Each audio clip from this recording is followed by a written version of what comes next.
पहाड़ की खबरें आप देख रहे हैं। बड़ी खबर से बुलेटिन का आगाज कर रहे हैं। तुर्की पाकिस्तान के बाद अब दुबई से भी जुड़ रहे हैं दिल्ली ब्लास्ट के तार। ये बड़ी जानकारी आपको बता रहे हैं। डॉक्टर आदिल का भाई मुजफ्फर दुबई में है। करीब 2 महीने पहले दुबई गया आदिल का भाई मुजफ्फर। दुबई जाने से पहले पाकिस्तान गया है मुजफ्फर के दुबई से फंडिंग जुटाने का शक सामने आ रहा है। बड़ी जानकारी आपको दे रहे हैं। तुर्की के बाद अब देखिए सीधा कनेक्शन दुबई से भी जुड़ता हुआ नजर आ रहा है दिल्ली ब्लास्ट का। इसी पर महत्वपूर्ण जानकारी, दुबई से जुड़ रहे हैं दिल्ली ब्लास्ट के तार। तो एक आतंकी दुबई भी गया है, जानकारी मिल रही है, और ये आदिल का भाई मुजफ्फर है।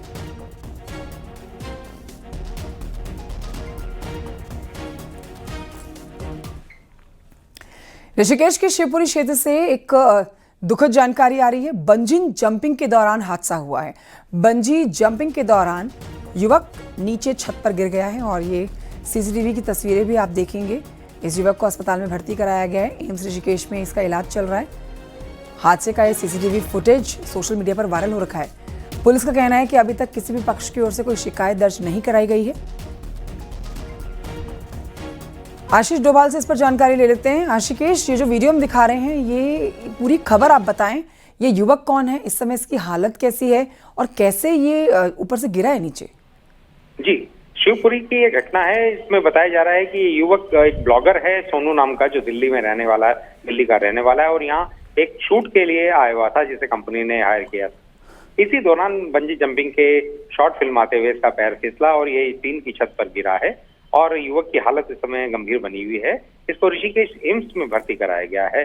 बताया जा रहा है कि ये जो एडवेंचर पॉइंट है, फैक्ट्री एडवेंचर के नाम से, यहाँ पर हादसा हुआ है और हादसे के बाद किसी भी पक्ष ने अभी तक इसकी जो प्राथमिक रिपोर्ट होती है वो थाने में दर्ज नहीं। मतलब बंजी जंपिंग पॉइंट से आशीष ये युवक जो है बिना किसी रोप लगाए हुए किसी सुरक्षा के नीचे गिर गया अचानक से पैर फिसलने से? जी बिल्कुल, मामला यह है कि ये शूटिंग कर रहे थे, उसकी प्रमोशन वीडियो बना रहे थे, जो फैक्ट्री नाम एडवेंचर नाम से है, उस कंपनी की ये एडवेंचर फिल्म बना रहे थे और अचानक ये हादसा हो गया है जिससे युवक नीचे गिर गया है और ये 2 लोग आए हुए थे दिल्ली से। जी, युवक की हालत गंभीर है। शुक्रिया आपका आशीष डोभाल जानकारी के लिए। ये वीडियो हम दिखा रहे हैं जिसमें ये बड़ा हादसा और इस युवक का पैर फिसला और ये बंजी जंपिंग वाले पॉइंट से बिना किसी सुरक्षा के नीचे गिर गया। इस युवक की हालत गंभीर बनी हुई है। बढ़ते हैं आगे, आपको बताते हैं पुष्कर सिंह धामी कैबिनेट ने देवभूमि परिवार योजना को मंजूरी दे दी है और इस योजना के तहत सभी परिवारों की एक यूनिक फैमिली आई कार्ड बनने जा रही है। उत्तराखंड में हरियाणा की तर्ज पर ये हर परिवार का एक डिटेल बेस डेटा पहचान पत्र बनेगा। हर पहचान पत्र का एक यूनिक आईडी नंबर होगा। इसे देवभूमि परिवार योजना नाम दिया गया है और इसी योजना के तहत सीएम धामी ने कहा है कि जो आईडी दी जाएगी उससे उत्तराखंड की डेमोग्राफी को बिगड़ने से रोका जाएगा, क्योंकि डेमोग्राफी को बिगड़ने से रोकना हमारा संकल्प है। इसके तहत ही इस फॉर्मूले पर काम किया जा रहा है, परिवारों का नियोजन किया जा रहा है। जो आईडी दी जाएगी उससे हम एक तो जो हमारा नीचे कर दो ना उत्तराखंड की डेमोग्राफी है उसको बिगड़ने से रोकना एक हमारा बड़ा संकल्प है। उस संकल्प को आगे बढ़ाएंगे। इसके साथ साथ ठीक प्रकार से हम सभी परिवारों का नियोजन कर पाएंगे, देवभूमि के अंदर एक चीज़ों को व्यवस्थित कर पाएंगे। इसलिए हमने ये नवाचार प्रारंभ किया है। देहरादून से बड़ी खबर, जहां पर नशा तस्करों पर एनटीएफ यानी कि एंटी नार्कोटिक्स टास्क फोर्स ने बड़ी कार्रवाई की है। देहरादून में 123 ग्राम हेरोइन बरामद की गई है। साथ ही 2 तस्करों को भी गिरफ्तार किया गया है। बरामद हेरोइन की कीमत 36 लाख रुपए बताई जा रही है। उत्तराखंड एसटीएफ और थाना नेहरू कॉलोनी पुलिस ने संयुक्त कार्रवाई की है।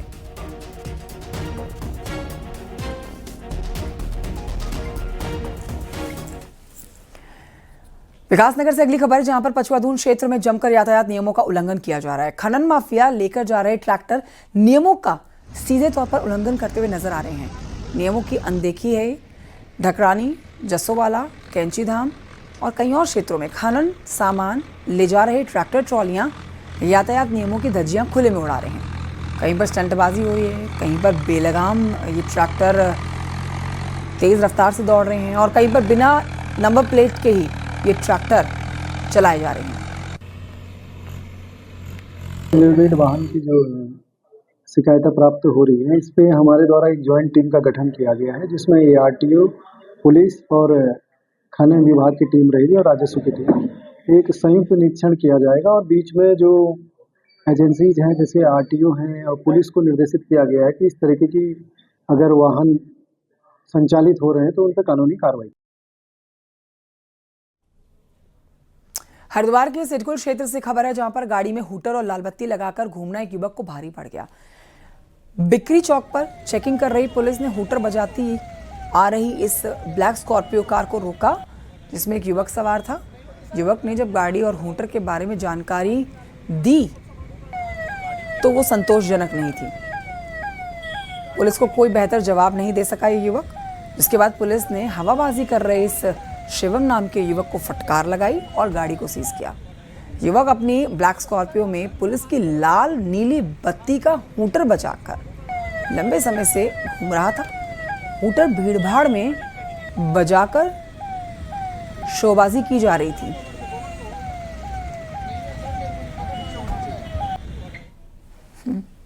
हरिद्वार से खबर, जहां पर कनखल क्षेत्र में कुछ लोगों ने युवक को गोली मारी है। कनखल के फुटबॉल ग्राउंड के पास से गुजर रहे सचिन नाम के युवक को लोगों ने गोली मारकर घायल किया है। गोली युवक के पैर में लगी है। आरोपी मौके से फरार है। घायल युवक को एम्स ऋषिकेश में भर्ती कराया गया है। पुलिस हमलावरों की तलाश कर रही है।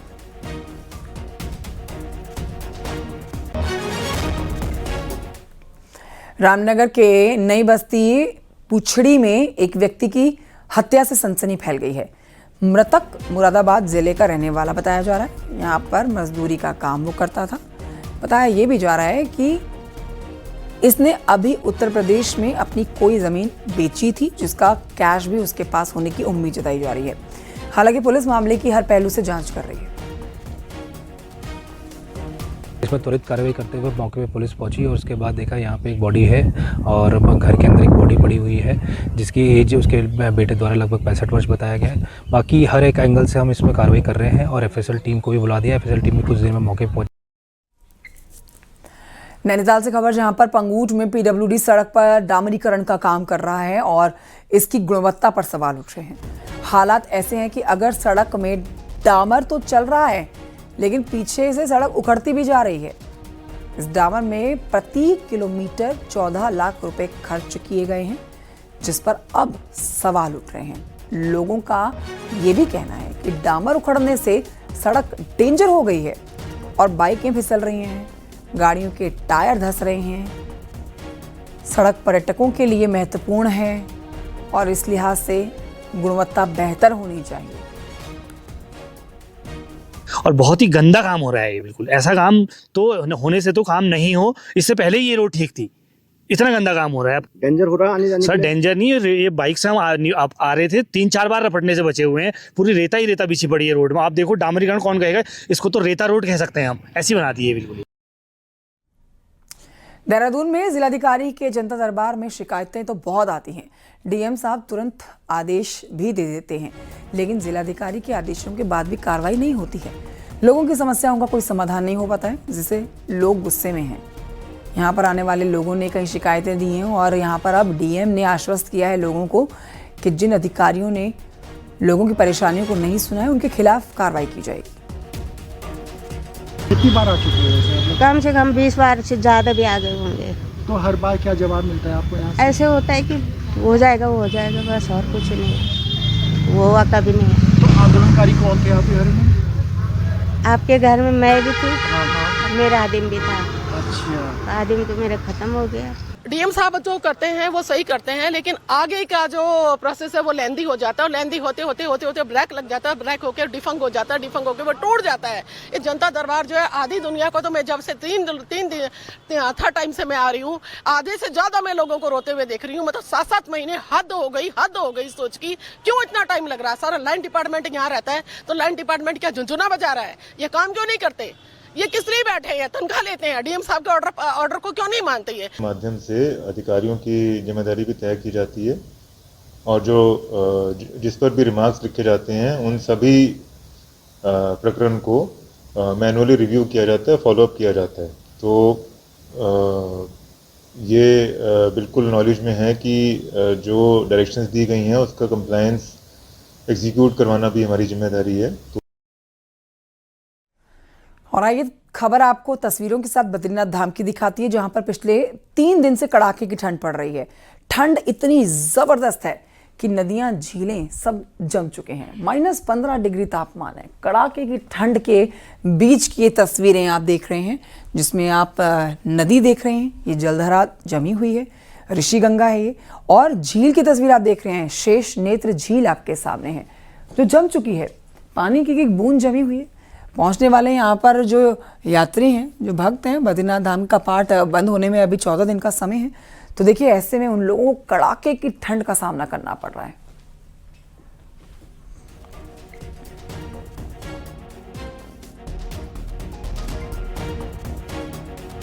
नवंबर के दूसरे सप्ताह में पहाड़ों में तेजी के साथ ठंड की दस्तक बढ़ने लगी है। इस समय हम ऋषिगंगा के उस झरने के ठीक नीचे खड़े हैं, जो इस समय पूर्ण तरीके से जम चुकी है। जहां भी पानी की जो बूंद है वो टपक रही है, वो बर्फ का रूप ले रही है। इसी तरीके की तस्वीरें तमाम ऊंचाई वाले इलाकों में, जो 3000 से 4000 फीट की ऊंचाई पर स्थित है, इसी तरीके की तस्वीरें निकलकर सामने आ रही हैं। चाहे माणा घाटी हो या नीति घाटी, इसी तरीके की कड़ाके की ठंड के बीच अब धीरे धीरे प्राकृतिक झरने जमने लगे हैं और आने वाले कुछ दिनों में और तेजी के साथ ये तापमान पहाड़ों में गिरता चला जाएगा, क्योंकि सूखी ठंड लगातार पहाड़ों में बढ़ती चली जा रही है। बद्रीनाथ धाम की अगर बात करें तो यहाँ पर तापमान निरंतर गिर रहा है। 14 डिग्री, 15 डिग्री और कभी कभी सुबह का तापमान 16 डिग्री तक नीचे गिर रहा है। तो कहीं ना कहीं अब पहाड़ों में जो ठंड है वो बढ़ गई है और धीरे धीरे इसका असर अब मैदानी इलाकों में भी दिखने लगेगा, जब कोहरे की चादर धीरे धीरे मैदानी इलाकों में बिछने लगेगी। नितिन सेमाल, न्यूज 18, ऋषिगंगा, बद्रीनाथ धाम। उत्तराखंड जैसी पहाड़ी राज्य में हादसे वक्त नहीं देखते। कई बार रात के अंधेरे में राहत बचाव मुश्किल हो जाता है, लेकिन अब एसडीआरएफ तकनीक के सहारे अंधेरे को मात देने की तैयारी में है। देखिए खास रिपोर्ट।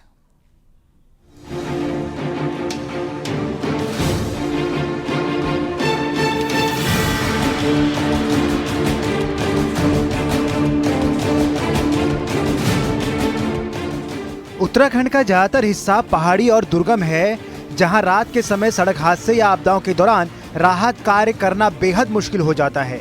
अंधेरे और जटिल भूभाग के कारण एसडीआरएफ की टीम को खाई या पहाड़ी इलाकों में फंसे लोगों तक पहुंचने में घंटों लग जाते हैं। कई बार अधिक समय लगने से पीड़ित की जान भी चले जाती है। लेकिन अब नाइट विजन ड्रोन इस मुश्किल को काफी हद तक आसान बना देंगे। नाइट विजन ड्रोन आ जाएंगे तो खाई या जंगल जैसे इलाकों में फंसे लोगों की लोकेशन फौरन मिल जाएगी, जिससे रेस्क्यू का वक्त कम होगा और जानें बचेंगी। तो मुझे ये लगता है कि अगर नाइट ड्रोन के हिसाब से अगर रेस्क्यू में मदद मिले तो वो एक अच्छी पहल होगी राज्य के लिए, और उससे आपदाओं में भी, जैसे किसी भी तरह की जो आपदाएं रहती है, देवी आपदाएं, उसमें काफ़ी मदद मिलेगी। वो चाहे विक्टिम हो, चाहे रिकवरी हो, चाहे किसी भी तरह के हादसे हो। अभी तक प्रदेश में नाइट विजन ड्रोन ना तो एसडीआरएफ के पास है और ना ही आपदा विभाग के पास, लेकिन एसडीआरएफ यानी स्टेट डिजास्टर रिलीफ फोर्स ने शासन को एक प्रस्ताव भेजा है, जिसमें एसडीआरएफ ने इन ड्रोन की डिमांड प्रदेश की भौगोलिक स्थितियों को देखकर की है। ये ड्रोन रात में काफी तस्वीरें देने के साथ साथ सटीक लोकेशन भी दिखाएंगे, जिससे टीम तुरंत राहत पहुंचा सकेगी। इसमें इस तरह की बात आई है कि कई बार रात के समय जो हादसे होते हैं वहाँ पर प्रॉपर उसके बारे में जानकारी लेने के लिए नाइट विजन कैमरा जो है, उसके साथ साथ नाइट विजन कैमरा के साथ जो इक्विप्ड ड्रोन हो, उसकी भी आवश्यकता महसूस हो रही है।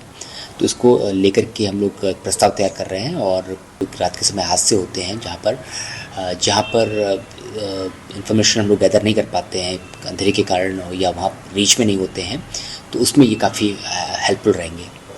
तकनीक की ताकत से एसडीआरएफ अब अंधेरे में भी उम्मीद की रोशनी तलाशेगी, और यही कदम भविष्य में जिंदगियां बचाने की दिशा में मील का पत्थर साबित हो सकता है। सत्येंद्र बर्तवाल, न्यूज 18, देहरादून।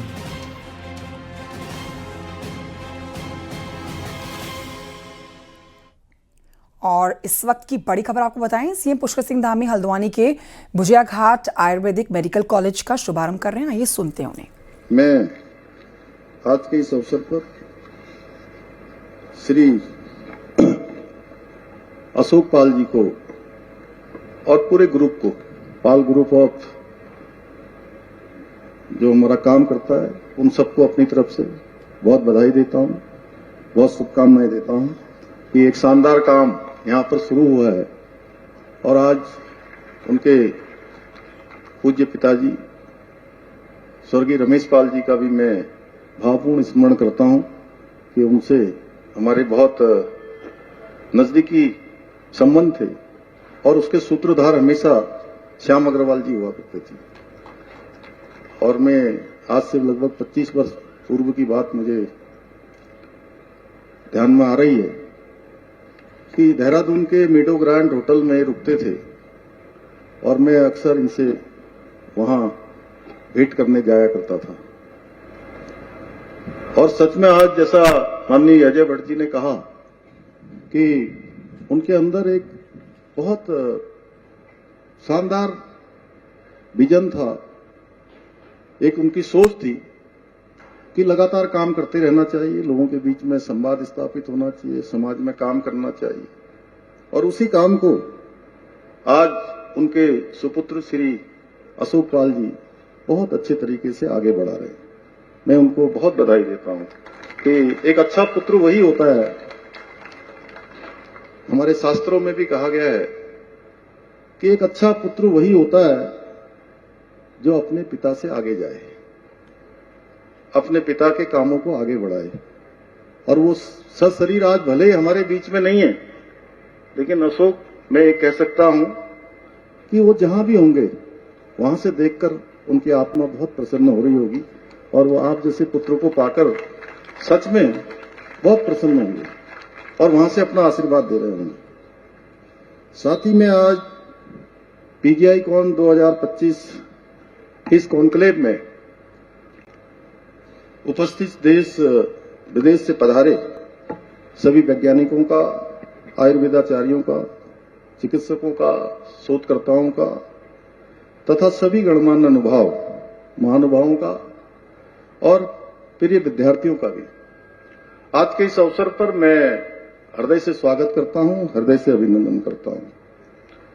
ये मेरे लिए बहुत हर्ष का विषय है कि मुझे आज आप सभी मानव उत्थान के लिए काम करने वाले, इस क्षेत्र में काम करने वाले सभी देवदूतों के बीच में आज उपस्थित होने का शुभ अवसर प्राप्त हुआ है।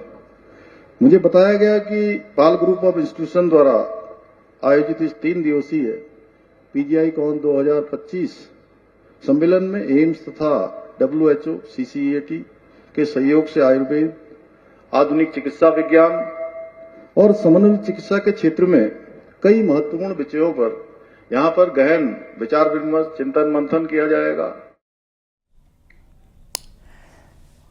बढ़ते हैं आगे देहरादून से खबर, जहां पर पूर्व मुख्यमंत्री त्रिवेंद्र सिंह रावत अब सामाजिक मुद्दों पर फोकस करने की कड़ी में शादियों को लेकर प्री वेडिंग काउंसलिंग यानी कि शादी से पहले जोड़ों की काउंसलिंग पर बातचीत शुरू करवाने जा रहे हैं। गंगधारा 2.0 सीरीज के तहत इस तरह का आयोजन देहरादून में 15 नवंबर को किया जाएगा, जिसमें युवा जोड़े, एक्सपर्ट्स, कुछ संयुक्त परिवार, सोशल एक्टिविस्ट और राजनीतिज्ञ एक छत के नीचे चर्चा करेंगे। सांसद त्रिवेंद्र सिंह रावत का कहना है कि शादियां टूटने की प्रवृत्ति खतरनाक है, इसे रोकने के लिए जागरूकता बेहद जरूरी है। कि भी एक समाज में समस्या बढ़ रही है और संस्था ये विचार कर रही है कि हम इस पर कुछ आगे चल करके काम करें, तो उसको बहुत अप्रिशिएट किया गया। दोनों राज्यपाल ने अप्रिशिएट किया, मुख्यमंत्री जी ने किया, स्वामी अवधेशानंद जी थे और तमाम जो वहाँ पर लगभग मैंने बताया कि 259 प्रोफेसर थे उस प्रोग्राम में। तो सारे लोगों से ये फीडबैक मिला कि भाई हमको इस पर निश्चित रूप से बहुत अच्छा ही प्रोग्राम रहेगा, इस पर हमको काम करना चाहिए। तो उसी में से बातचीत चल रही है और आज वास्तव में इसके लिए हम जहाँ भी इसके बारे में बातचीत करते हैं तो इसकी आवश्यकता को आज सामान्यतः व्यक्ति महसूस कर रहा है।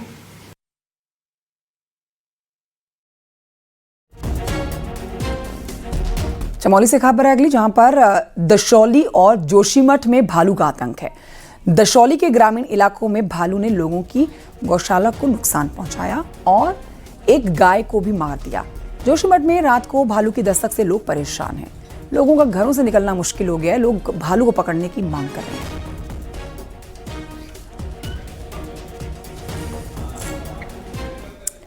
उत्तरकाशी में पिछले कुछ समय से कई जगह गुलदार की तस्वीरें सामने आ रही हैं। ताज़ा तस्वीरें धनारी क्षेत्र की हैं, जहां पर गुलदार सड़क पर देखे गए हैं। तस्वीरें आपके सामने हैं और आपको बता देते हैं कि 4 गुलदार एक साथ थे यहां जो घूम रहे थे, जिससे पूरे इलाके में दहशत है। 2 व्हीलर के लिए तो यहां से गुजरना मुसीबत है। 4 व्हीलर पर सवार लोग भी डरते हैं रास्ता पार करने से। तो ऐसे में गुलदारों को पकड़ने की मांग की जा रही है।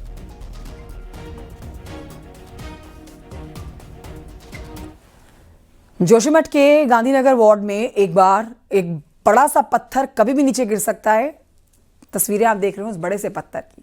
नीचे रहने वाले लोगों के लिए यहाँ पर बहुत बड़ा खतरा है, क्योंकि देखिए इस पत्थर को हटाने की, तोड़ने की पहले कई बार मांग कर ली गई है, लेकिन जब यहाँ पर निगम की तरफ से काम नहीं हुआ है तो लोग यहाँ पर अब अपने लिए एक डर बता रहे हैं कि पत्थर कभी भी खिसक सकता है, नीचे गिर सकता है और उनके घरों को और उनकी जान को नुकसान हो सकता है।